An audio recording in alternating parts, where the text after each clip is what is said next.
বৈধ কাগজপত্র ছাড়াই দেদারে চলছে গাছ কাটার কাজ। খবর করতে এলে সংবাদ মাধ্যমকে হুমকির মুখে পড়তে হলো। চন্দ্রকোনা ১ নম্বর ব্লকের লক্ষ্মীপুর গ্রাম পঞ্চায়েতের কাঙ্গুর গ্রাম এলাকায় অবৈধভাবে গাছ কাটার কাজ চলছে প্রকাশ্য দিবালোকে।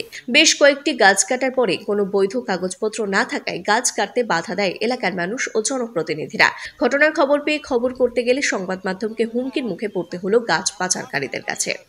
সংবাদ মাধ্যমের কর্মীরা ওই গাছ ব্যবসায়ীর কাছে জানতে চায় গাছ কাটার বৈধ কাগজপত্র আছে কিনা। তখনই এক প্রকার ক্ষিপ্ত হয়ে ওঠে গাছ ব্যবসায়ী। তারা পাশাপাশি বলেন যে আমি পঞ্চায়েত সদস্যের সাথে কথা বলে গাছ কাটছি, যদিও পঞ্চায়েত সদস্য জানেন এই বিষয়ে তিনি কিছুই জানেন না। এরপরে জনপ্রতিনিধি ও এলাকার সাধারণ মানুষের সামনে সংবাদ মাধ্যমে কর্মীদের হুমকি দেয় ও ক্যামেরা কেড়ে নেওয়ার চেষ্টা করেন এই অসাধু গাছ ব্যবসায়ীরা। সাংবাদিকদের নামে মিথ্যাচার ও কুমন্তব্য করেন তিনি। যদিও ঘটনাস্থলে ঘটনার তীব্র নিন্দা ও ধিক্কার জানিয়েছেন চন্দ্রকোনা ১ নম্বর পঞ্চায়েত সমিতির সদস্য লক্ষ্মীকান্ত পণ্ডিত এবং এই বিষয়ে লক্ষ্মীপুর ১ নম্বর গ্রাম পঞ্চায়েতের উপপ্রধান জানান, অভিযোগ সত্য, নির্দিষ্ট কোনো কাগজপত্র বা বৈধ কোনো কাগজপত্র নেই। এই সংবাদ মাধ্যমকে তিনি হুমকি দিয়েছেন খুবই নিন্দনীয় ঘটনা এবং এর তীব্র নিন্দা জানায়। পাশাপাশি ঘটনার তীব্র নিন্দা জানিয়েছেন সাধারণ মানুষও। বৈধ কাগজপত্র ছাড়া দেদারে গাছ কেটে চলেছেন এই সমস্ত অসাধু গাছ ব্যবসায়ীরা এবং বারবার গণতন্ত্রের চতুর্থ স্তম্ভকে অপমান ও আক্রমণের চেষ্টা করছেন। পারমিশন নাই। কেন নাই? পারমিশন নাই তো। গাছ কাটতে গেলে পারমিশন লাগে তো। গাছ কাটতে গেলে পারমিশন লাগে তো। এই হাফ জায়গায় কোনো পারমিশন নেই। হ্যাঁ, নাই তাহলে ফরেস্টার পারমিশন নাই না।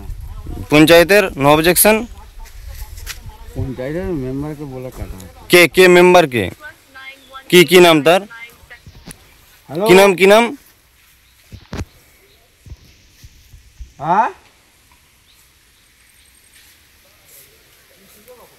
এখানে এখন ফটো তুলছে।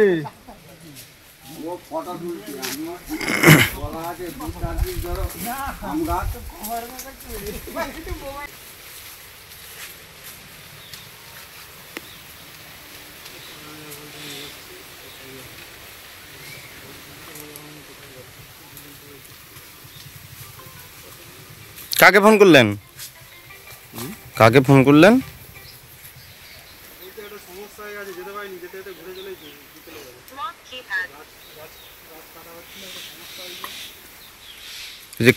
করলেন? তোমাদের কাজ তোমরা করো। হ্যাঁ, না আপনি কাকে ফোন করে বললেন যে এখানে ছেলে এসছে? কাকা ফোন করলো না করলো বলবেন না কেন? পারমিশন নেই গাছটা কাটছেন কেন? আপনি কিভাবে কাটছেন? পারমিশন না নিয়ে আপনি কিভাবে কাটছেন গাছটা? কার গাছ, মালিকের নাম বলো, কার গাছ কাটছে? কে তোমাদেরকে বিক্রি করেছে নামটা বলো। কি নাম? নামটা কি? হ্যাঁ, ওর নামে এফআইআর হবে। বিজয় সাহেব বলে দিল যার গাছ তার নামে এফআইআরটা হবে। প্রমাণ করাও। আমি কিছু এনে নয়। তুমি আমার কাছে বাধা দিচ্ছ কেন? আমার কাছে বাধা দিচ্ছ কেন বলো? কে মদত দিয়েছে? তুমি কাকে ফোন করছিলে? কে মদত দিয়েছে? তুমি তো এই ফোন করে বলছিলে যে এই ছেলে এসছে, ওই ছেলে এসছে। কেন হুমকি দিচ্ছেন? হুমকি হ্যাঁ, আপনি প্রমাণ করুন। আইন আপনি তো নিজেই স্বীকার করলেন পারমিশন নেই, এখন উল্টো পাল্টা কথা বলছেন কেন?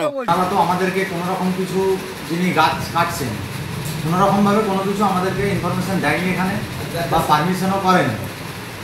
আমাদের অজান্তেই তিনি হয়তো গাছটা কেটেছেন। না, এটা তো একেবারেই অন্যায়। এই কাজটা যুক্তিযুক্ত নয়। উনি যে কাজটা করেছেন, উনি তো আইনের কে ফাঁক দিয়ে উনি কাজ করছেন, আইনের বিরুদ্ধে কাজ করছেন। তাহলে তিনি এই কাজটা মোটেই ঠিক করেননি। বা সংবাদ মাধ্যম সে তো যাবেই, জেনে যদি প্রশাসনকে মেনে কাজ করতো তাহলে কি যেত? সেখানে যেত না। কিন্তু আমরা সেটা তদন্ত করে দেখছি, দেখে আমরা তার উপর ব্যবস্থা নেব। আমি গাছ কাটার বিষয়ে কিছু জানি না।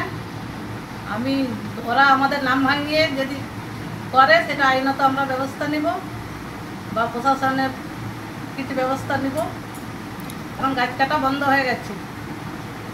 আপনি কোথাও জানাবেন বিষয়টা? এবার আমাদের পঞ্চায়েতের প্রধান গিয়ে তাকে জানাতে হবে। আমি তো দেখলাম উনি বিনা পারমিশনে অনেক গাছই কেটে ফেলেছেন। যেখানে আমাদের সরকার বাহাদুর বলছে একটি গাছ একটি প্রাণ, গাছ লাগান প্রাণ বাঁচান, সেখানে বেআইনিভাবে গাছ যে হারে কাটা হচ্ছে এইভাবে যদি গাছ কাটা হতে থাকে আমাদের পরিবেশের উপর ভারসাম্য নষ্ট হবে। যাতে বেআইনিভাবে গাছ কেউ না কাটতে পারে তার ব্যবস্থা নেই, আইনত ব্যবস্থা নেবে সরকার, এইটুকুই আশা করছি। এবং যিনি গাছ কাটছেন এবং যিনি গাছ কাটাচ্ছেন ওনার বিরুদ্ধেও সরকার আইনত ব্যবস্থা নেবে। মানে আপনি তো গিয়েছিলেন, পারমিশন তো নেই, উনি তো নিজেই স্বীকার করলেন। হ্যাঁ, উনি তো বেআইনিভাবে গাছ কাটছেন, ওই জন্য আপনারা ছিলেন, আমিও ছিলাম ওখানে, প্রেজেন্ট ছিলাম, এবং এবং গাছ কাটা বন্ধ করে দেওয়া হয়েছে। সেই হ্যাঁ, সেক্ষেত্রে তো ওনার বিরুদ্ধে আইনত ব্যবস্থা নেওয়া উচিত বলে আমি মনে করছি, কারণ উনি আইনের তোয়াক্কা না করে গায়ে জোর দেখিয়ে গাছগুলো কাটছেন। সাংবাদিকদেরও হুমকি দিচ্ছে। হ্যাঁ, এবং আপনাদের সাংবাদিক, আমি দাঁড়িয়ে থাকা অবস্থাতে সাংবাদিকদের উপরেও আক্রমণ শানাতে চাচ্ছিলেন তিনি। ওনার বিরুদ্ধে যাতে সরকার বাহাদুর আইনত ব্যবস্থা নেয় এই আশা করব। নিশ্চয়ই এই সাংবাদিকদের অপমানের বিরুদ্ধে আমি ওনার বিরুদ্ধে ধিক্কার জানাই। আপনার উনি নাম? যে কার্যকলাপ করেছেন এটা আইনত বেআইনি।